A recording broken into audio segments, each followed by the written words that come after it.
m'appelle ainsi parce que, contrairement à la plupart des conifères, je perds mes feuilles chaque hiver. Oui, moi, un conifère caduc. Lorsque mes rameaux se teintent d'or et de cuivre, c'est la saison qui me murmure de me délester, pour renaître ensuite, vert et vivant, dans le souffle tiède du printemps. Je suis né dans les marais, là-bas, dans le sud-est des États-Unis, là où le Mississippi s'étire comme un serpent entre la brume et l'eau. Mes ancêtres ont vu passer les alligators, les premiers peuples, les explorateurs français et les grandes crues du fleuve.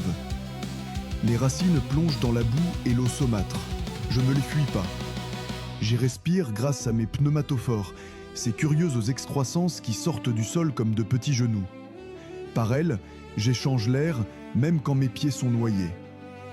Ma vie est longue, bien plus longue que celle des hommes. Certains d'entre nous ont vu 6 siècles. Mon tronc peut atteindre 2 mètres de large, et ma cime se dresse parfois à plus de 40 mètres dans le ciel. Mon bois, brun rougeâtre et parfumé, ne pourrit presque jamais. On l'appelle parfois bois éternel. Les hommes l'ont coupé pour bâtir leurs maisons, leurs ponts, leurs bateaux.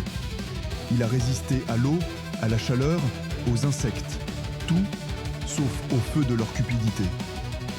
Dans mes branches, j'abrite des oiseaux migrateurs, des hiboux, des écureuils et parfois même des chauves-souris. Mes cônes, petits et ronds, bruns comme la terre, nourrissent les canards et les poissons. Je suis un refuge, une cathédrale naturelle. Lorsque mes feuilles sont jeunes, elles sont d'un vert tendre, souple, presque plumeux.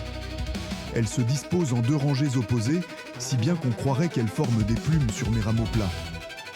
Et quand vient l'automne, je deviens flamme, cuivre, or et rouille. Les vents d'octobre arrachent mes frondes comme des mèches de cheveux, et elles tombent entières au sol. Car chez moi, ce ne sont pas les feuilles seules qui partent, mais tout le rameau qui se détache, délicatement. J'ai un cousin, le cyprès des étangs, plus frêle et plus droit, et un autre, l'ahuehueté du Mexique, qu'on appelle l'ancien des eaux. Ensemble, nous avons traversé les ères glaciaires, les ouragans, les sécheresses et les hommes. Mon écorce est épaisse et fibreuse, d'un brun profond. Elle se crevasse, se déchire parfois, mais elle protège mon cœur vivant. Si tu la touches, tu sentiras la chaleur de la résine, ce sang ancien qui me garde debout.